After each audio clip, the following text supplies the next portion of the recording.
be directed to the mayor in a civil manner. Comments are limited to 5 minutes unless the mayor or board of aldermen grants additional time. It is the mayor's responsibility to make certain these rules are followed and to maintain order and decorum. If you have a question, the mayor and board of aldermen may, of course, provide an immediate response. However, the mayor and board of aldermen may also provide no response or a response at a later time as they deem appropriate. Thank you. My name is Andrew Phillips, and I live at 905 Caitlin Circle. And Phil will offer bringing this up in this setting, but I had an issue with my trash service in that the last couple of years Republic Services has billed me for an extra trash cart. And let me back up. I moved into my house in 2021 and there were 2 trash carts there. And so when they billed me, I thought I'd have to pay for the second one. So I paid it. I paid it for 2 years. And then this past year, my carts were broken. And I called up here to the city hall and they told me that they would set up a time for Republic to come pick them up. Well, during the course of the conversation, I told the person about the bills. And she said, no, you're entitled to don't pay any more bills. So this fall, because I always send the bill in the fall. So this fall I got another bill. So I called down here and a gentleman answered the phone.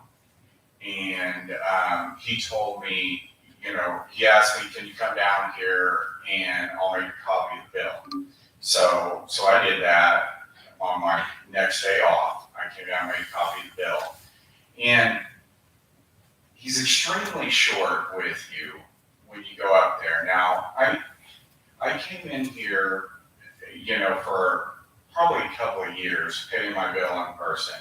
And there's some ladies that work in there that were just wonderful, And now I pay on an app, but he, I said, I tried to tell him, I would like, if it's possible, to be refunded for these bills that I paid because it turned out I didn't even owe them. He's like, that didn't have anything, he puts his hand up in your face. So that didn't have anything to do with me, but you can drive to Galena if you want. So I drove to Galena and went into the office, and the lady there didn't know anything. So I got on the Carl Johnson's Connections page, Facebook page. Well, there's a supervisor with Republic that reached out when I asked. I said, has anybody had a problem like this? And he got Republic to call me on Monday, but when, so I've since been contacted by them, and now it's up in the air. But the city hasn't, the city makes our contract and everything, so we have trash service. And if you go in this office and, you don't get any advocacy at all as far as with Republic Services. And after I went to Galena, I called in here to the office and talked to the same gentleman, and he got rather rude with me. And I was just telling him, hey, I went to Galena, she didn't know anything, and he told me that I had requested another cart in 2022. Well, Monday, and I hope the story's making sense, but Monday, when I was called by Republic said, no, he can't tell you that you requested a cart. What happened is Republic did an audit in 2022.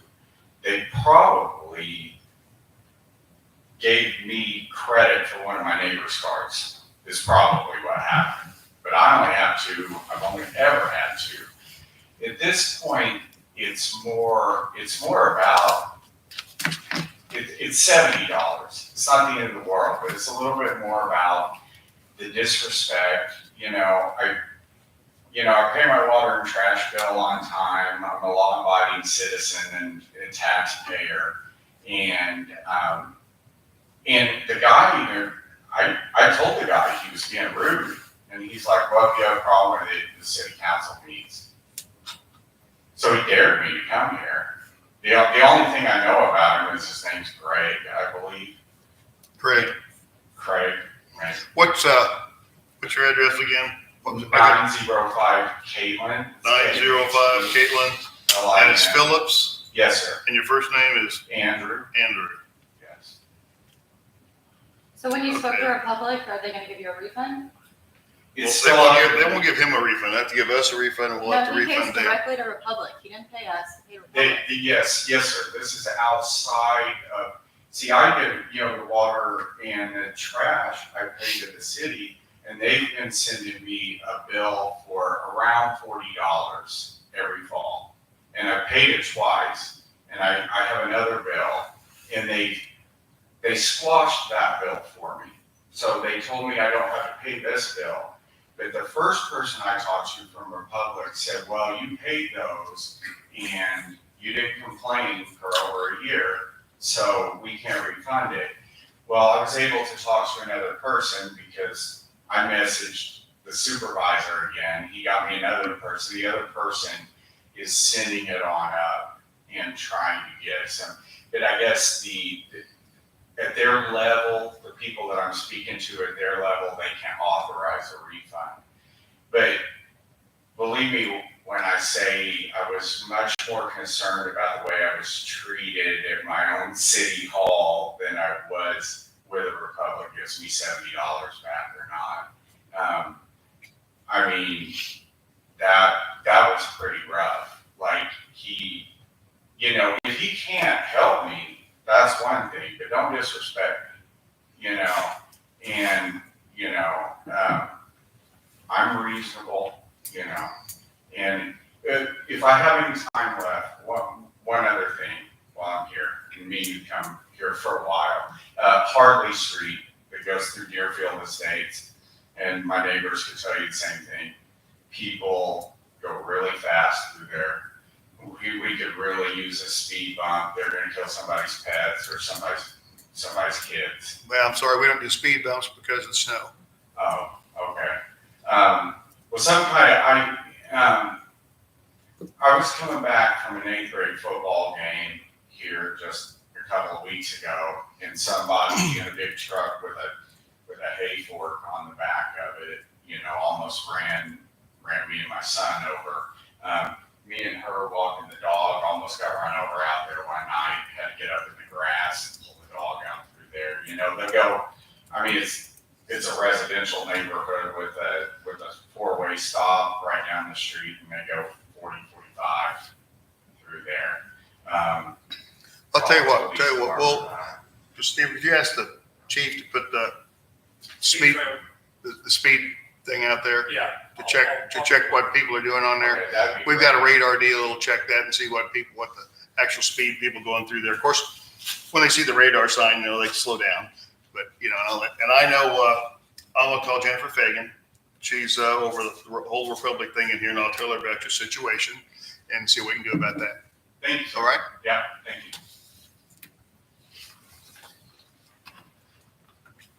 Anyone else like to speak at public forum? Come on up.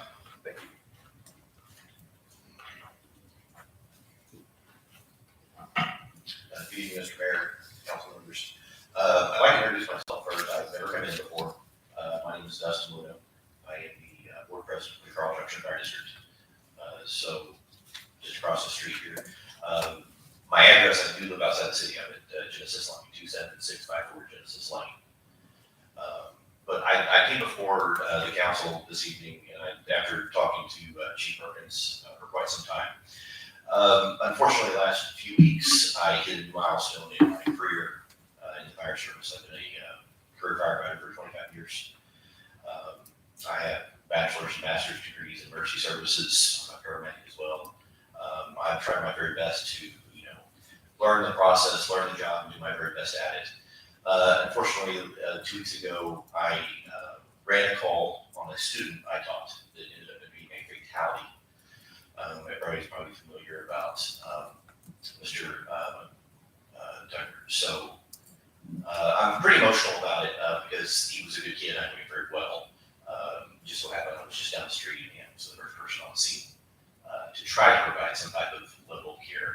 unfortunately the outcome was decided long before I got there. What I would like to do, and I'd like to request and bring before the council, is the possibility of looking at and amending the existing golf cart ordinances that are on file with the city. The last revision was in, I believe it was 2011.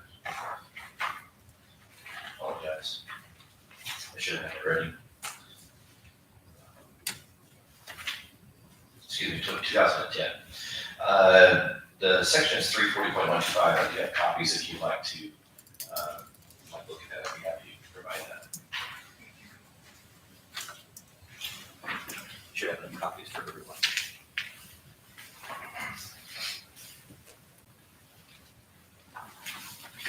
I have Carl Junction, my home.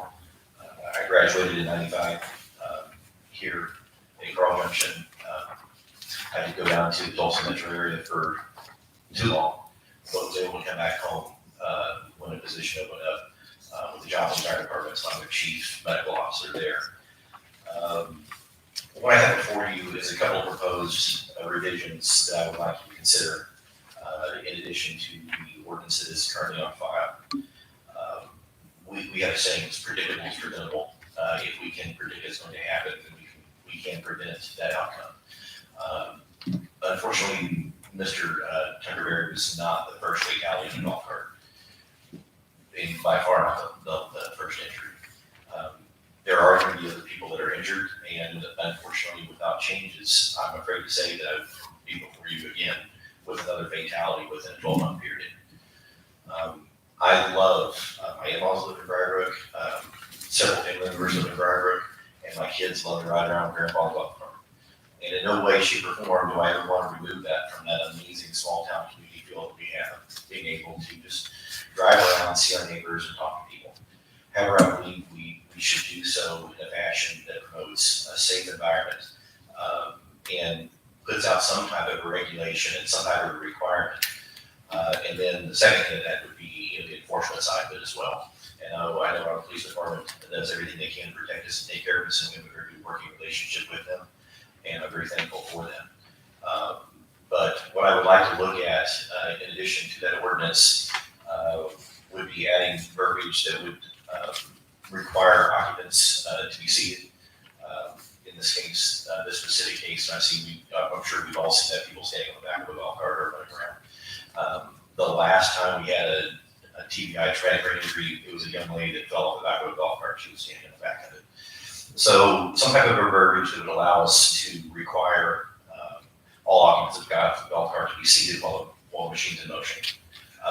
That the occupancy be limited to the manufacturer's recommendations, where 10 kids laying on one golf cart is probably not appropriate. To where you've seen several of these that have the seats facing backward. You can put 4 or 5 comfortably and very safely on that cart. However, there's got to be some type of a limit to that.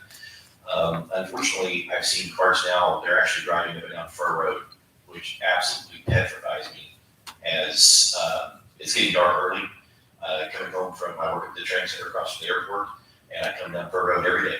And the other night, just black as could be, was a golf cart, no lights, no nothing, driving down Fur Road from South Gate up to Casey's. And I thought, words fail me. Right, and I don't want to see that as that deviation from standard that happens over time. People get used to doing something and they just slide a little more and more off center. So my request is that we do maybe look at some verbiage changes and revisions. And 2, I would like to offer up any services that we provide in joint to publicize the importance of being safe on the golf carts, whether it be a program, whether it be some type of a financial, promotional, or something that we can partner with you to ensure that our citizens stay safe and yet have fun and enjoy Briarbrook is a really neat community. It's a great place to have your kids and raise them and drive around and have fun and go grab something to drink somewhere or whatever else. Go visit family members on the carts. It's the whole part of it. There's a lot of reasons people move in there. I don't want to take that away by any means. However, again, I would like to see us revise the current standard and then bring that standard to enforcement. I also put on there, and that's the line item apart, the 35 mile an hour limit put that in there because people are driving up and down Joplin now and on Burr Road. I know that's in and out of the city limits of places, but still. And then having some kind of and I hate to say teeth to it, but you'll have individuals that will continue to move through an ordinance unless there's some type of enforcement side to it that allows some type of repercussion, be it a small fine or individuals that just, we don't care about your fine. Okay, we'll park your golf cart for a little while and see how you like that. So I don't know what that looks like. I really wanted to come this evening and have that discussion with you, answer any questions you might have, and offer whatever services or whatever we can do on our side to assist in the process in helping our community a little safer. Okay, we'll have Rick, you need to look at it for code and go through it and see what you guys think. Do we ever ticket anybody for golf cart violations? We did, yeah. You just like, if you're patrolling Briarbrook and you see something, Correct. stop and check it out. Respond to calls. Calls. Seems like some pretty practical suggestions. Thank you, Yes, sir, Mr. Kelly. sir. Do you have a list of the recommendations? Yes, sir. It's on that flyer. You didn't get a copy of it? Thank you. I'll get it. There's my copy. Yeah, any cart that goes over 30 miles an hour has to be licensed by the state. There's some pretty hot rod cars out there. I want to be. I know, I understand that. I know, but any cart that goes over 30 miles an hour has to be licensed. Has to have a tag and everything else on it. But that's not gonna stop people from What is a typical acting golf cart? foolish. What? What is a typical golf cart? How many miles per hour? Usually about 12 to 15-ish in that ballpark. Yeah, mine goes 22. Yeah, so.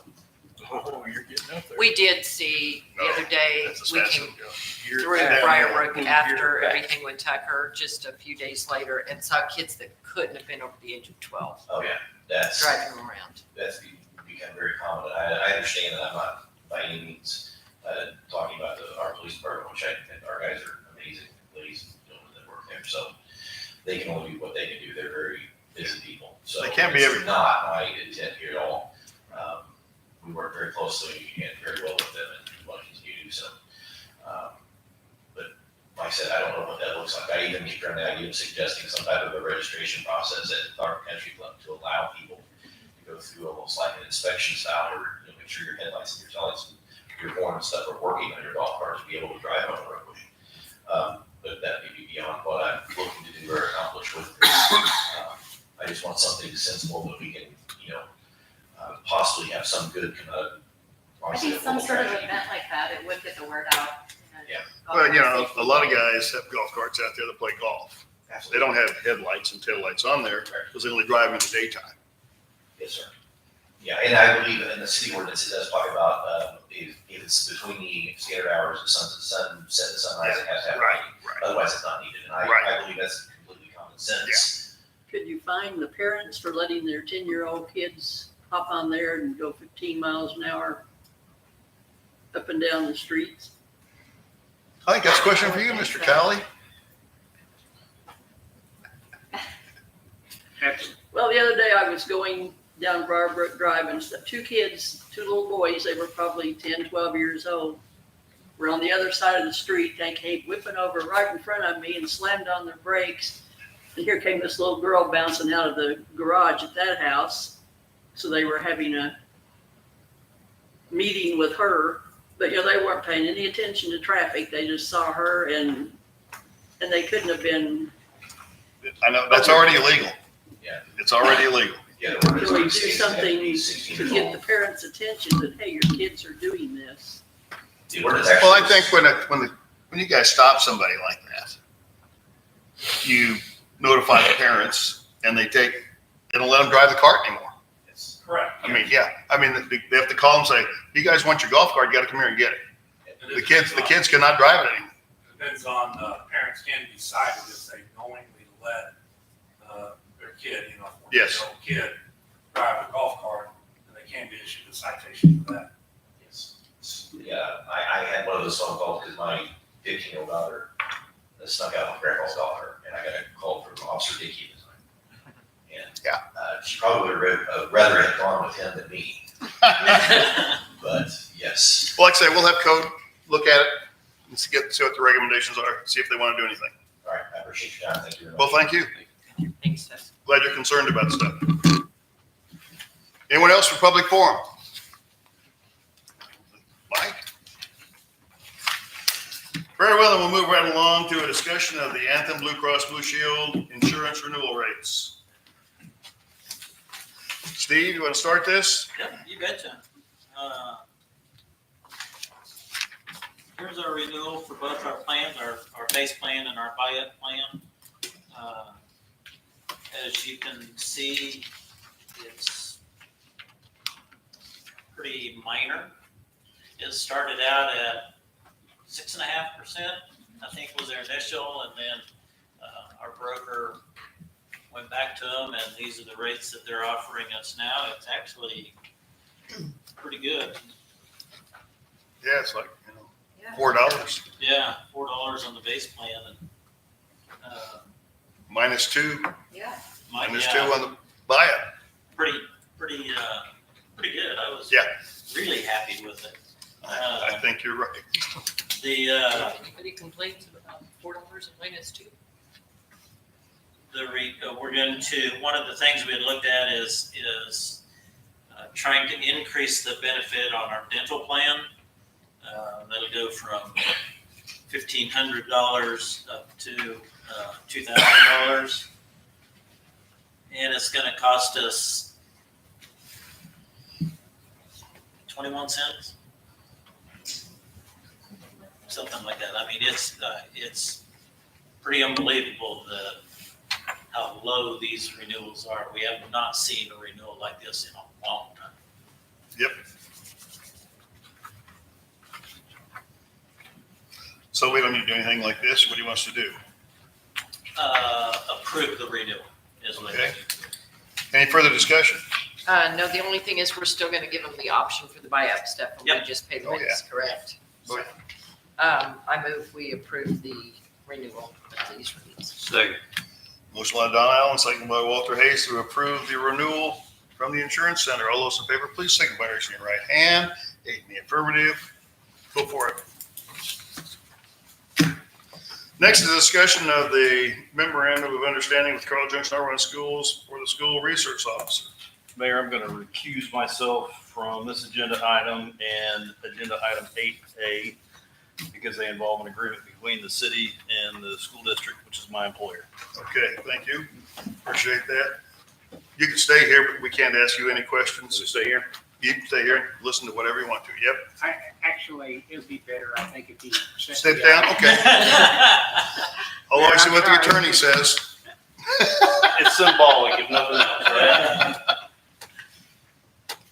Okay, discussion. Steve? This went through several variations and went back and forth between Mr. Talley and the school district's attorney. Elena and I and the chief all got involved in it too. So this is my understanding of the history on it is that our first school resource officer was with Chief John Hofer, I believe is how this started.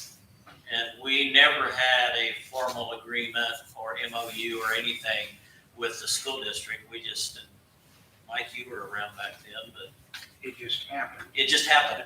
Yeah. And so it's a good thing. Get this in place. There's things that we have to do and things that they have to do, and it lays it all out in there. I think it's a good deal. It's very workable. If there's any modifications to it down the road, it's pretty easy to do with just an amendment to the MOU. Those are pretty simple to do.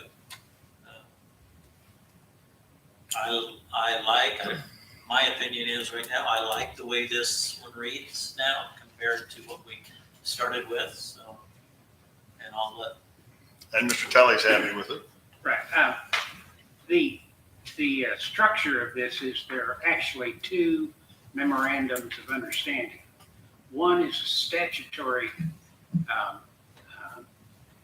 based on a statute that allows the police chief to to sign off and authorize his police officers to serve as school resource officers, and gives them jurisdiction and power to act on the school premises. That's a very short statutory memorandum of understanding. And the lengthier memorandum of understanding goes into the political aspects of who pays for what, and what powers do they have, what powers are restricted, when can they exercise the powers, who ultimately controls the decision on what they're doing, and matters like that. That's the longer memorandum of understanding, to which the short memorandum of understanding is Exhibit 1 or Exhibit A, not sure which. Yeah, A. Is it A?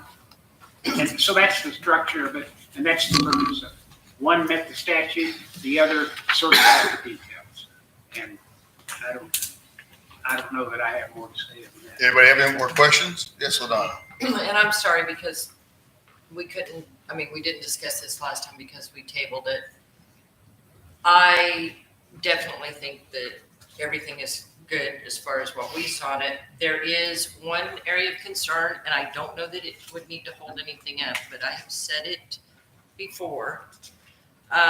We figured out on the compensation, when you figure the hours and the days of school, we are committing a full-time officer for 77% of the year. And we are getting compensated for 50%. Now, I understand if anything happens at that school, obviously they're all gonna respond. But if we are dedicating somebody for 77% of the year, and we are getting compensated for 50%, when we're also providing a vehicle and everything else for that officer, which he shouldn't be patrolling a lot, but we still have to have it. My thoughts are, I think it would be more equitable to everybody if it were, say, 70%. And then I know in the past, I brought this up, but we were shorter staffed. And so unfortunately, there were times that they would pull the SROs away to respond to a call. But if we only have one SRO there, that's going to add the other one back into the force for scheduling. Plus, we've added 3 officers since then. So I would think that they would probably focus on not trying to pull the SRO for anything unless it was an absolute emergency. But I just think it would be fairer compensation, since they're getting 77%, if we got compensated for 7%. And I don't think that's anything that couldn't be done just by amending that. And then if we approved it and they agreed to it, it could already be in place. But I mean, that 70%, the extra 20% of salary and benefits, I mean, we'd be looking at what, $10,000? Which may not seem like a big deal, but knowing how tight our budget's going to be, plus we're going to be covering the extra 50% of the past SRO. I think that 10% could. First of all, let me say that there was no negotiation about the amount of money we would pay that I recall. It was a question of over what period would we pay 50% and they pay 50%. That was negotiated, what the period was.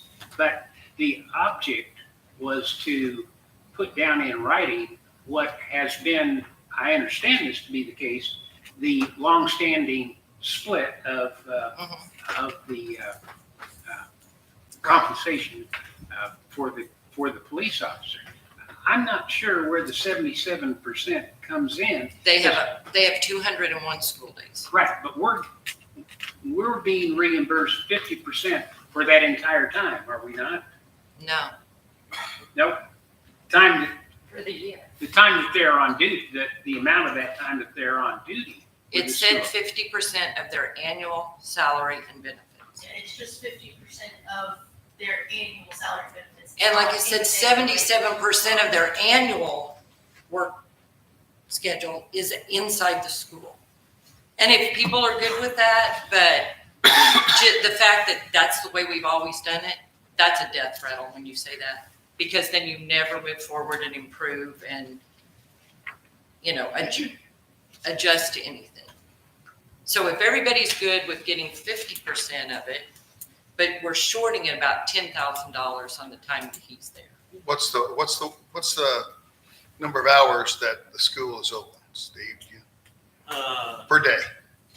8. They are open 8 hours, so they're always there for 8 hours, Yeah. just like they would on a regular shift. So if you take your 2,080 hours for a year and divide it by 8, that gives you how many days? And then And 201 divided by that is divided by 77%. 262 is the percentage. So that's where the 77% comes from. And I may be the only one that has any problem with that compensation, but I know how tight our PD budget is and how tight it's going to be, because we can get the use tax, the revenue's not going up that much.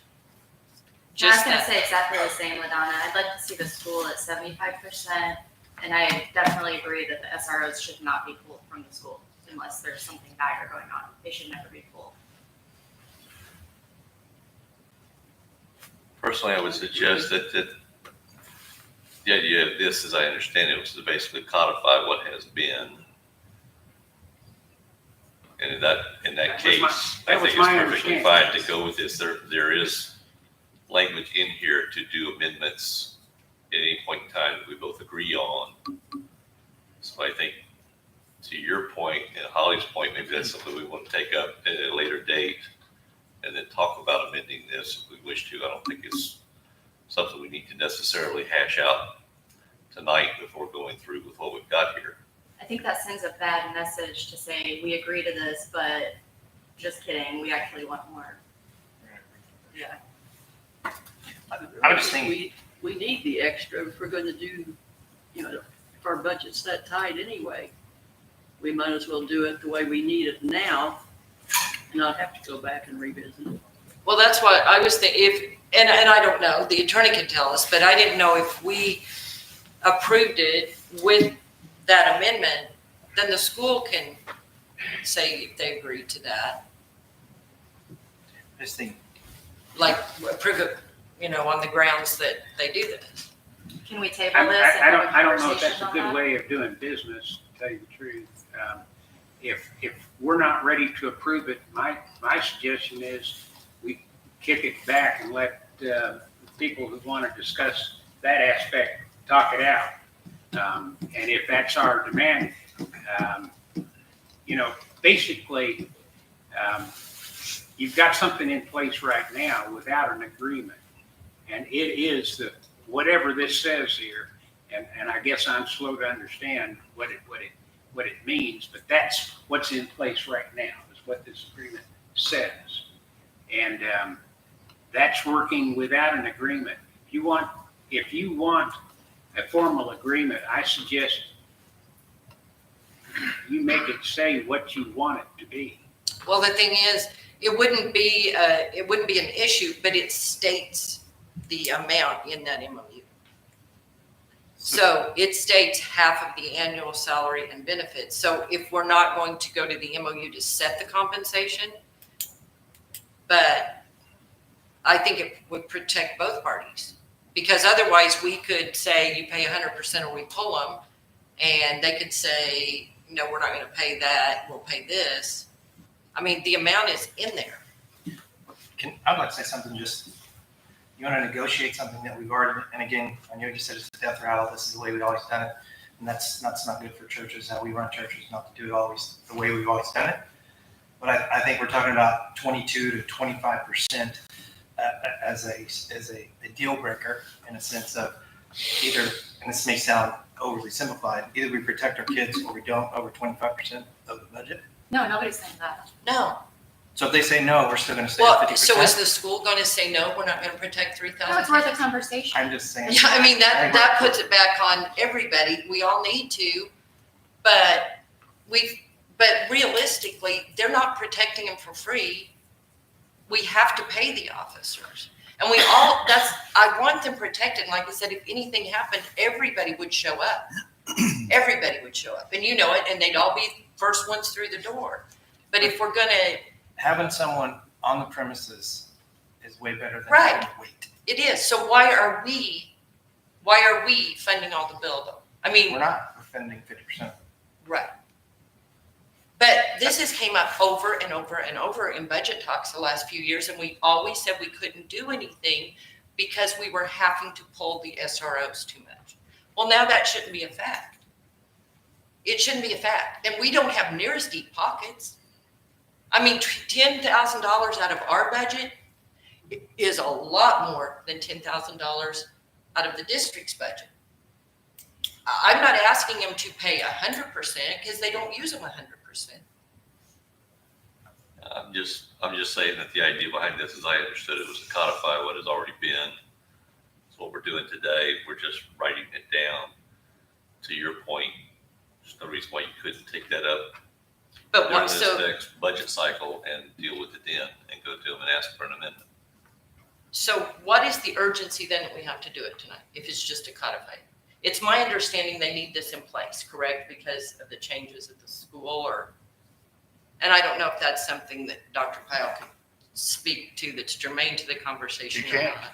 Either I'm recused from the conversation. He can't, he cannot talk about it. Okay, well, again, if everybody wants to do this and amend it later, but we have kicked this can down the road for 3 years because we've been short-handed. I mean, for 3 years, I've said, we need to adjust this, and people were gonna talk to the school, and people were gonna talk to the school, and they did. So then a year ago, I'm like, nobody has talked to the school about this, but we were too short-handed. And so they were having to pull Danny and Stephanie out, and I'm like, that's not fair to them. If they're gonna pay for it, we can't keep pulling them out, so we just left it at 50. But, and I get what Rick is saying, you've got to protect them, and that's a priority, but we protect everybody in this town, and if we don't have the budget to do that, the 10,000 will make a big difference. It will absolutely make a big difference in our budget. It may not make that much it's a much smaller percentage.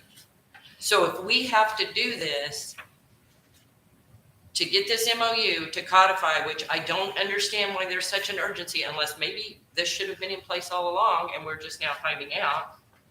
And for legal reasons, we're pushing it through.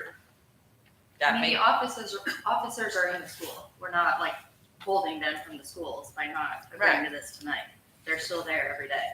I just think it's worth a conversation with the school before we enter into this agreement on this subject. I don't have an issue if you want to table it personally, but I just think it's something you could take up in the next budget cycle just as easily. If they magically said, yeah, we'll pay 70%, is that going to happen next week or is that going to happen in the next budget cycle? No, it should happen next week. You got a whole nother conversation to have. Yeah, I mean, they're working there now, if we do this understanding.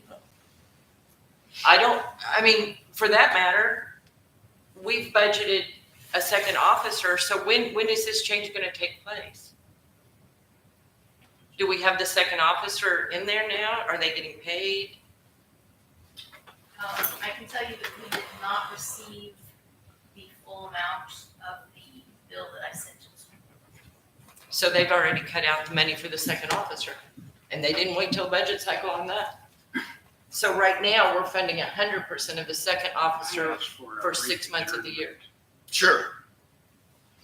Could we take a 5-minute adjournment? Yeah. Do I need to vote on that? No, you could just call it. Okay, I'm gonna say we're gonna adjourn this meeting for 5 minutes or so. 5 minutes. So everybody chill out. Yes.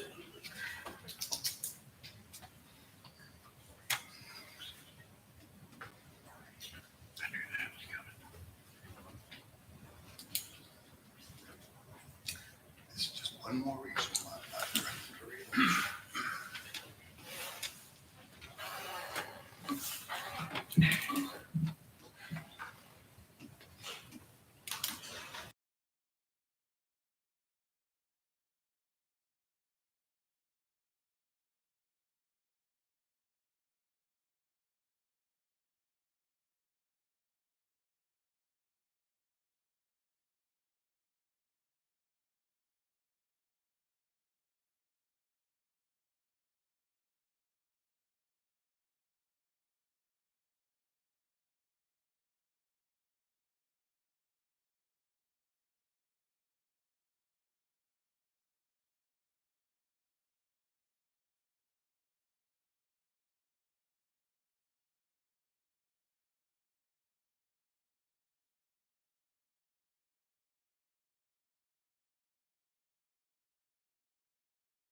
So is there any further discussion on the MOU?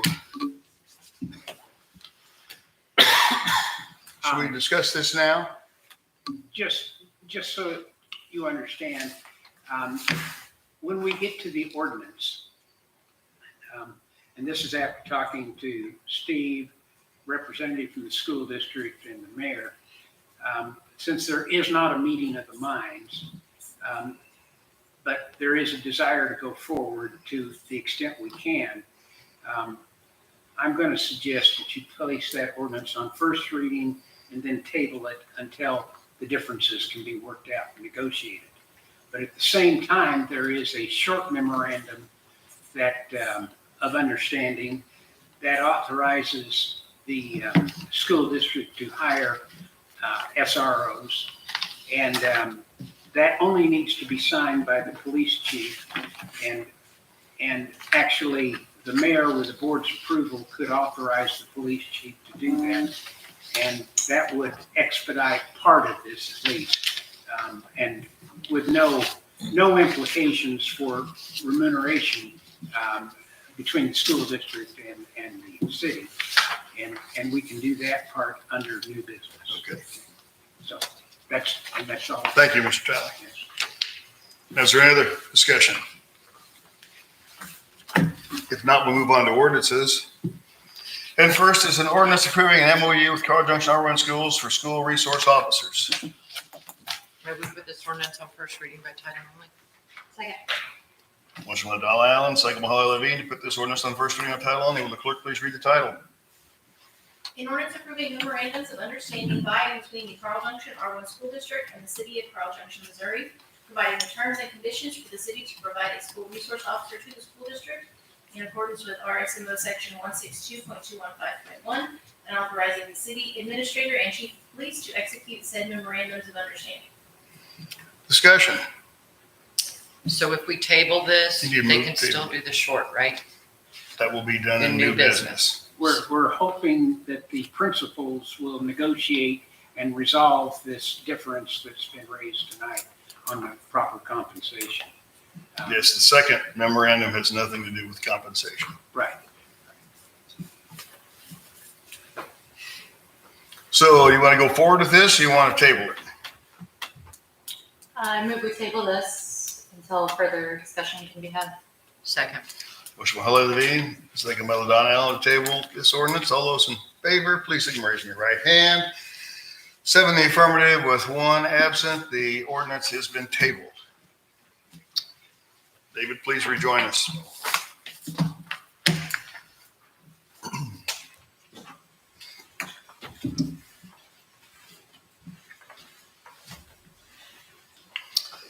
Next is an ordinance approving an agreement with Core and Main to upgrade utility meter reading software. May we put this ordinance on first reading by title only? Second. Motion by Donna Allen, second by Roger Spencer.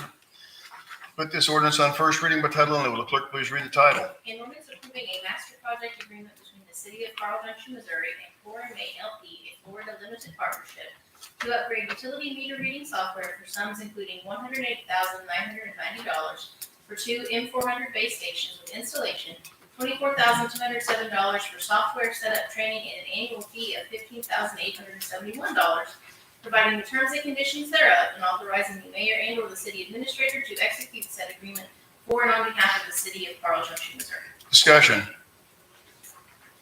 This is why the biggest reason, for me anyway, is why we had a rate increase on the water side, because we budgeted to put this AMI system in place. We've talked about it for several years. We now have that opportunity to do it. That AMI system will enhance what we already have in the office. We will be able to get more, I don't want to say accurate readings, but timely readings. Real time. Yeah, we'll be able to get more real-time readings and stuff. So when somebody calls in, we don't have to put them off anymore and say, "Well, send the water out. We'll get back to you when we get that information." we will actively be able to do it while they are on the phone.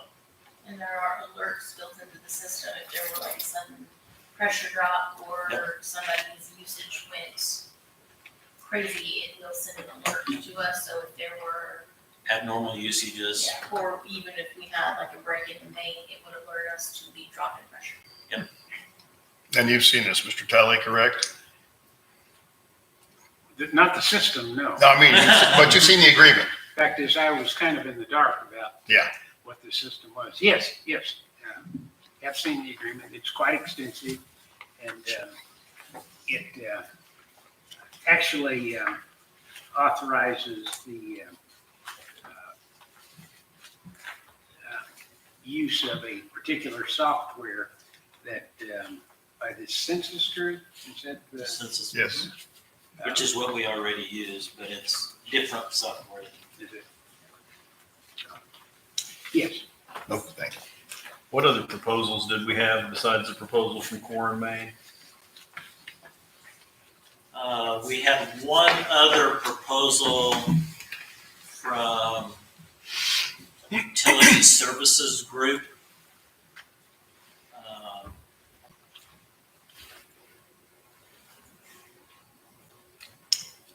And I can't even tell you when that one was done. It was prior. It was a whole different style of proposal, and it was, and what I remember, it was really expensive was the big thing on it. LaDonna, do you remember when we did that? It's probably a couple years ago. It's been at least a couple of years because that's when we started outfitting as we went with the, Yeah, the new, Mary Beth was probably still in the Yeah. new MXUs because they wanted to replace all of our MXUs within it too. And we didn't need to do that. which is one reason we held off at the time, I remember, because it was just cost prohibitive. But Remember how much I don't MXU remember the is year. today? What? An MXU is like $160. 140 for double. Yeah.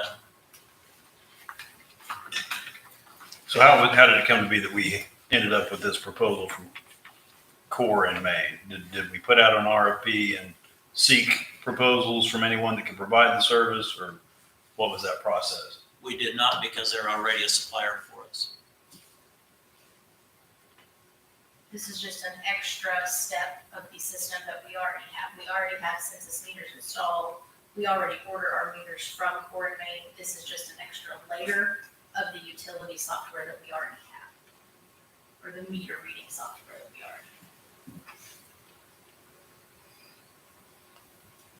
So John will have to drive around in his car and get the readings himself in town. So is the equipment and the software proprietary? Are they the only one that can provide that? Unless we want to totally change our billing system, they are the only one that provides it.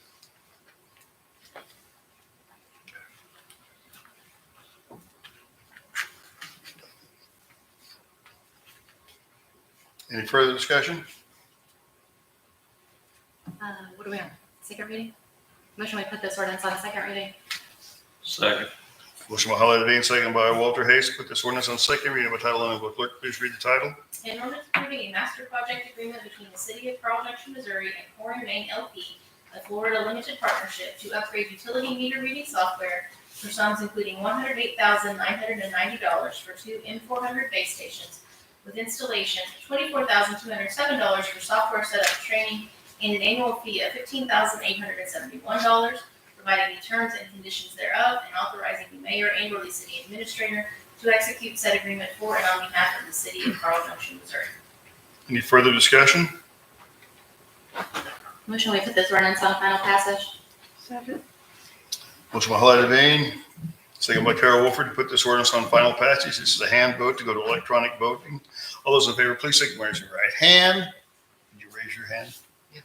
Sorry. In the affirmative. Too fast. Please vote electronically. Too quick on the draw. The motion passes 7 in favor and 1 opposed. That is ordinance number 2433.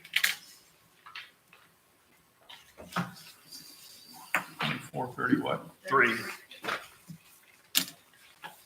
Next is administration report. Any comments from the city administrator?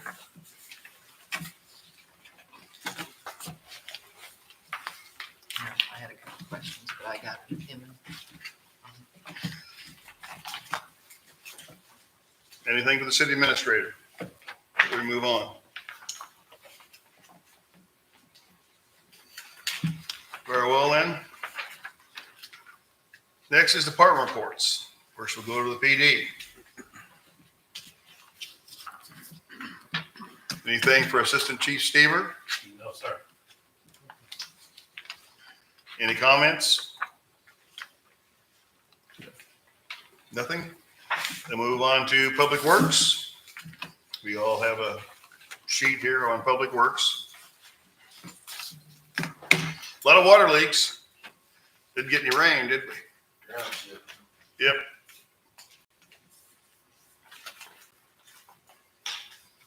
Anything for Jay? Very well then, we'll move right along to committee reports. Budget and Finance? We met tonight in a joint session with Public Facilities, gave some information for everybody to review on a proposal from Enterprise and on fleet maintenance and also SAP on some comprehensive planning. So we will have a meeting on the 19th at 6 o'clock with Enterprise. And if anybody has questions, please submit them by email to Steve and me. Anything else for budget? Very well then, we'll go to code and nuisance. Rick? We had a meeting at 6:30 tonight to discuss some ordinance changes to the, what is it? The one on texting and driving, and then also on the minimum charge per month for in-town water customers. Steve's gonna put that together for our next meeting. We've recommended approval on both of them. And you're going to look at the Oh, yeah. recommendations by the chief, right? Yeah. Or the chief, the fire district. I was gonna talk to you about it. So you want to schedule a meeting on that? Yes. For, what, did you have at 6? What time is your next? We've got that 6 o'clock on the Yeah, we've got a Enterprise. It'll 6 probably o'clock take one it. already. It'll probably take most of an hour for it, unless you want to do it during the week sometime. Or, I have not seen any of that language to be able to write it up though, so I don't would like. or we could go first meeting in December. Let's do that. Okay. So 6 o'clock, or 6:30, right over there. Okay. Anything else for code and nuisance? Human resources, Roger? Nothing. Anything for human resources? Public facilities and planning, David? Nothing really to add other than what LaDonna reported in regard to the joint meeting with budget and public facilities, other than we came to consensus that between now and the next meeting, we work to clarify potential funding if we were to adopt the strategic planning agreement with SAP Designs, and then that can be put before the full council for consideration. Anything else for public facilities and planning? Very well. Economic development, Holly? Yes, I had a update from Retail Strategies this week. If anybody would like to get with me personally, I can go over that with them. And then I requested information from them on any potential economic impact from the Bluegrass Festival. So that should be forthcoming, and I'll share that with you when I get it. Anything else for economic development? Okay, very well then. We'll go through unfinished business. Carol? Nothing, sir. Walter? No, sir. David? Nope. Donna? One thing, and I hope it's quicker. Airport Drive, we communicated with them. We're not, are they going to get somebody else for leaf pickup? Yes, my understanding is that they went out for bids on leaf pickup. Okay, and we can discuss everything else further, but since that's coming Yeah. up. So the lease, so when I found out that they were going out for bids on it, I had removed them from the lease schedule. Good. I have nothing. Roger? Nothing. Rick? No, sir. Bob? Holly? No, sir. Mr. Talley? No. Raymond? No, sir. Crystal? Steve, No, sir. unfinished? Nothing, Jay? Steve? No. Very well, new business. Holly? No, sir. Bob? No, No, sir. Roger? No. My new business would be approving the memorandum, the short memorandum with, the school district, which was the last 2 pages on the thing. And, I would think that's, since this doesn't involve anything monetarily, I think it's something we ought to do. And I would entertain a motion to approve that memorandum, that I can ask the chief to direct the chief to sign the memorandum with the school district. I'll make that motion. I second All right. Motion by David Pyle, second by Don Allen. by Waffle. Can David? Walter. No. Well, Walter, I'm sorry, Walter. Walter. I'm sorry. You guys all look alike. Motion by Walter Hayes. Second by Don Allen to approve the memorandum with the school district. All those in favor, please signify by raising your right hand. 8 in the affirmative. No. Well, 7 in the affirmative with 1 abstention. Unless you want to vote against it. I don't think you can. I'll abstain. So with an abstention, so that memorandum, I will direct the chief to forward that and sign it with the school district. That's the only new business I have. Roger? Nope, we're going this way, aren't we? No, no new business. David? No, sir. Walter? Just wanting that, apologies, I'll have to miss the next meeting. I'm leaving on a business trip on Friday morning, and I won't be back until the 22nd. All right. We'll miss you. Anything else? No. Carol? No, sir. Mr. Talley? No. Lena? Yes.